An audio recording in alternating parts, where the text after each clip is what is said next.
In this video, we are talking about 3 more chord moves I think every songwriter should know, and this time we're doing something a little special because we're doing borrowed chord edition, where we're not just talking about basic diatonic chords, but chords that are actually borrowed from other keys or modes. Let's talk about it.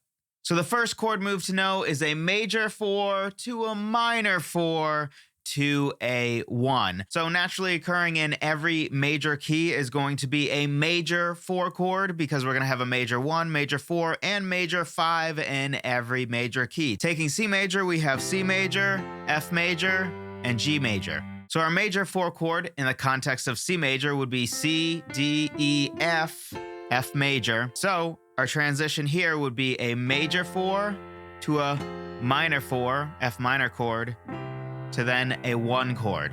So this is probably one of, if not the most used borrowed chord. It's something that can really sort of elongate that transition from a 4 chord to a 1 chord and really add a sense of tragedy to it. And in general, a great hack to make something more interesting is often to add chromaticism. In fact, a lot of times when borrowed chords are used, it seems to often be connected to adding chromaticism. What is chromaticism? Basically, it is just any time that you are going up or down by a semitone.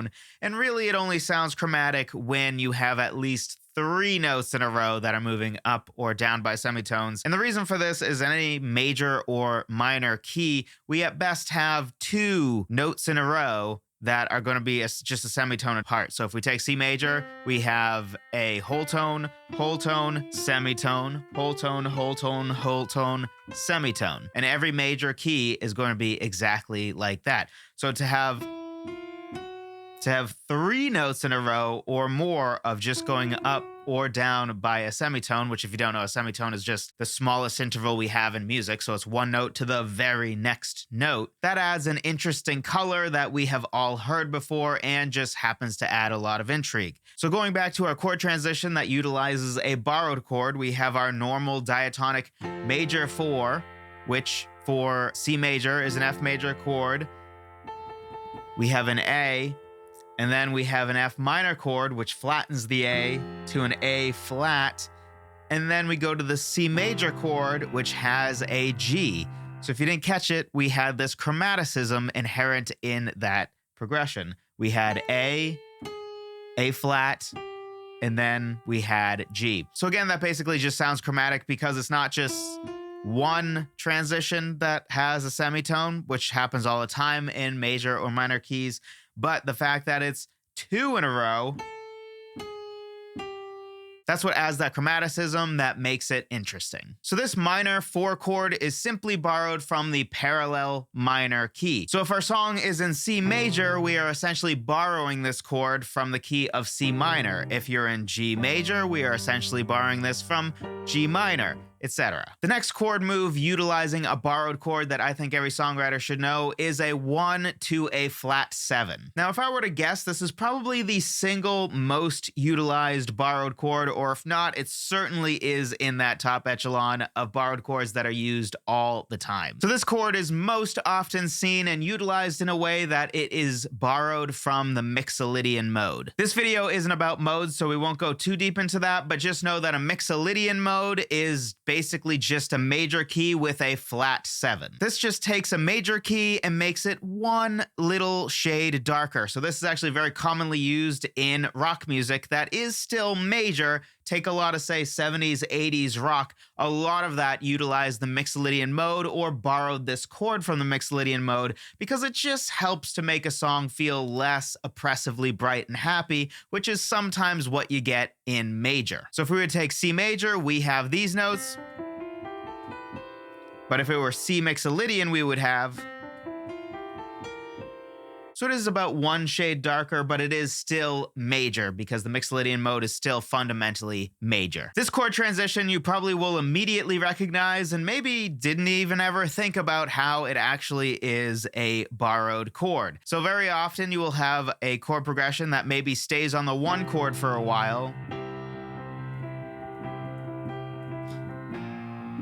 and then it goes to that major flat 7. Normally, the diatonic chord there, if we were to go to the 7, would sound like this.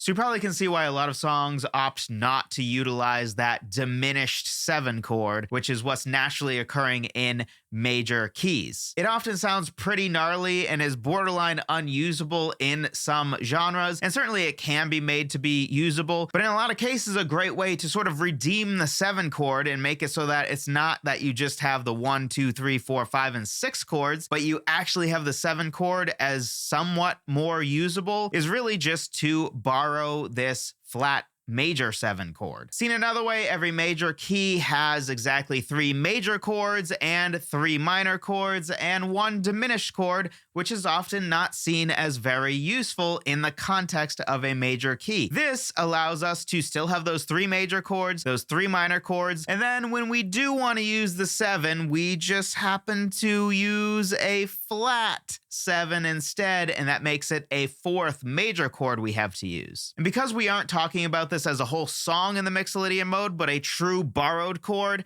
that means that throughout the rest of the song, in C major, you are going to have a B natural. But when we are borrowing this flat 7 chord, that is when we're going to be utilizing a B flat instead of the normal diatonic B that we would have in C major. And this is what allows us to still have a G major chord using a B natural rather than the G minor chord we would have if we kept that B flat for the entire song. A third chord move utilizing a borrowed chord that I think everyone should know is the flat 2 to the 1. Now this flat 2, which by the way is a major flat 2, is actually borrowed from the Phrygian mode. We said the Mixolydian mode is basically major but 1 shade darker. This would be basically natural minor but 1 shade darker, because not only does it have the flat 3, 6, and 7 that we would have in minor, but it also has the flat 2. So of note, this is a borrowed chord that you probably would use in a minor key song. In fact, in a lot of hard rock songs, especially in metal or post-grunge, you will see this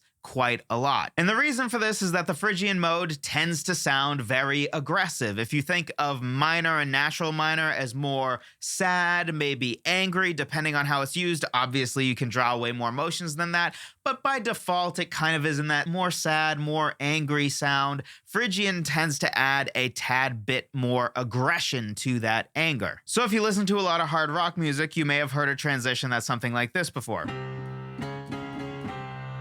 And that more aggressive sound, which admittedly doesn't come out quite as much with a keyboard, really comes from the fact that this is just a half step away from our 1. So one way that this is actually pretty similar to the previous borrowed chord where we were talking about a flat 7 is with the flat 7, we said it could be a way to sort of redeem a diminished chord and actually make it usable again. And in this case, it's actually doing the same thing. In a natural minor key, your diminished chord is actually going to be your 2 chord. So this helps to take that diminished 2 chord, which isn't always super usable, although it certainly is, especially more in minor keys. And it can be a way to sort of redeem that and make it a little more usable by making it actually major. And this is actually a great example of where technically this major flat 2 chord versus the diminished 2 chord that we would normally have, the major one actually sounds darker, even though it's a major chord. This is a great example of how the idea that major chords sound happy and minor chords sound sad is just not true.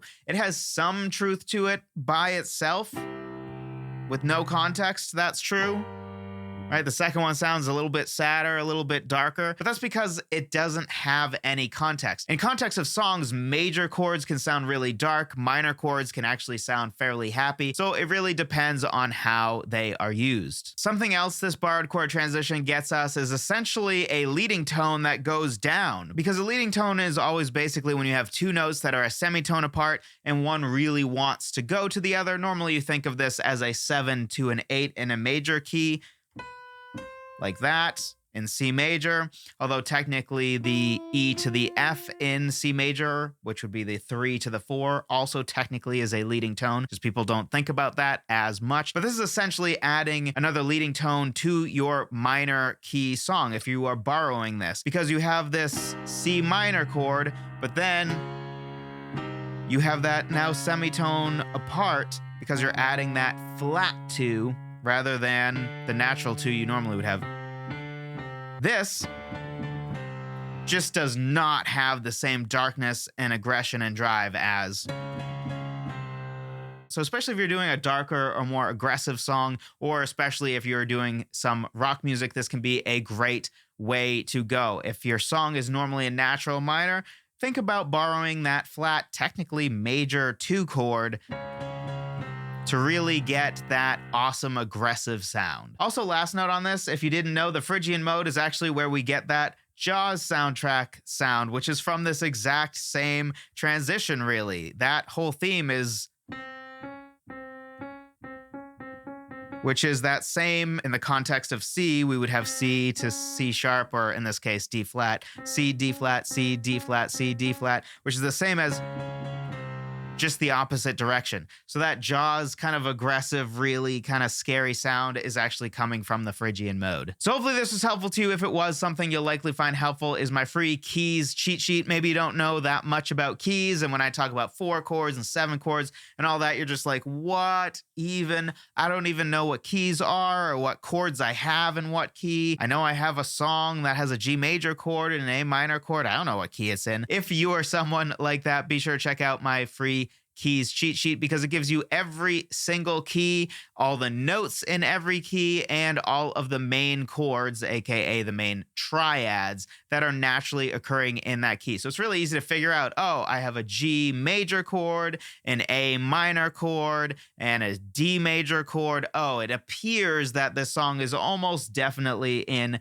the key of G major. This can be helpful in a whole bunch of ways. If you have a melody, you can figure out your melodic notes and figure out what different chords you should use, because you can figure out, oh, it seems that my melody is in the key of C major, so that means your chord progression has to be in the key of C major. Or maybe the opposite. You've written some music, you have some chords, you have your chord progression, and now you're trying to figure out the melody. If your chord progression is in E major, then you want your melody to use the notes in E major. And it's also really important to know the main chords that we have in every key. And you can apply what we learned today. You can basically take, okay, I see that in the context of G major, my C major chord is my 4 chord. So if I'm going to use my major 4 chord to a minor 4 chord to a 1 chord transition in the context of G major, I would go C major, C minor, and then G major. So with that cheat sheet, you can apply what we learned today to any key. So be sure to check that out, songwritertheory.com/keys. Thank you so much for watching. I appreciate every single one of you, and I will talk to you in the next one.